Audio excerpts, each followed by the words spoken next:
when you are at your wit's end with your animal and you don't know what else you can do, reach out. There are dozens of organizations like myself that help for free.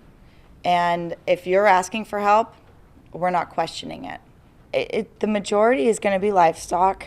Horses and cows consume the most water just on a regular basis.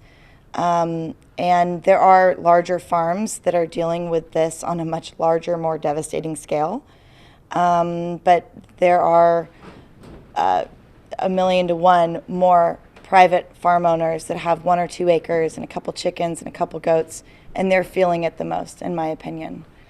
It's really important, and as Sonoma Countyans, agriculture is a huge part of our lifestyle, and these animals are a part of that, and so they're precious to the majority of the community. We're doing what we can for every single one of those callers, and we're picking up the animals that are being dumped or strayed, and we're providing food and water services to the people that do want to keep those animals and feel like, just buy us some time.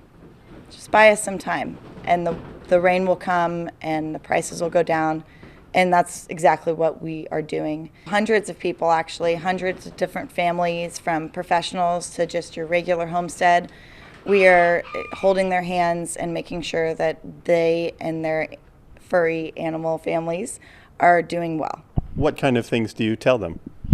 I tell them that it's a moment in time, that there is a ton of support, and I'm going to be there along the way.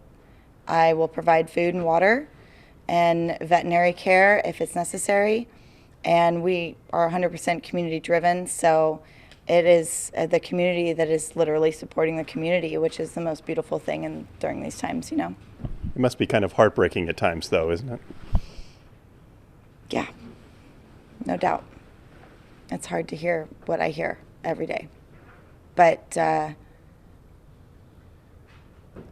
have to be strong for the community. You're the only one I've seen out here. Are you doing this alone, or do you have a team with you? I wear a lot of hats. I'm not going to deny that. I do have a few volunteers and an assistant who helps me. But for the most part, I run the show, and I like that because it keeps it personal. When you call Flatbrook Farm, you're going to talk to me. When you email us, you're going to talk to me. And it keeps it family oriented and safe and sane, and yeah, I haven't outgrown my britches yet. Is there a sense that people just need to hang on until sometime in October, or is it feel a little more hopeless than that? You know, it's hard to say. Mother Nature is ruthless, and she's a woman after all, so she's extremely unpredictable. And so we have no idea when she's going to give us what we need to move along. But I'll be there, Flatbrook Farm will be there, and so will several other organizations for whatever we need along the way. Yeah. You're a nonprofit. Do you get any funding from anywhere else? So we get occasional grants from some companies, Google and Apple and Pixar have been amazing. Also local Cliff Bar, which is kind of wild. But for the most part, it is literally 100%. I would say 90% is community run, and it's that kid with the lemonade stand. If someone wanted to help, what could they do? Well, we have a website, flatbrookfarm.org, and all the information is on there to donate via Venmo, PayPal, or via snail mail.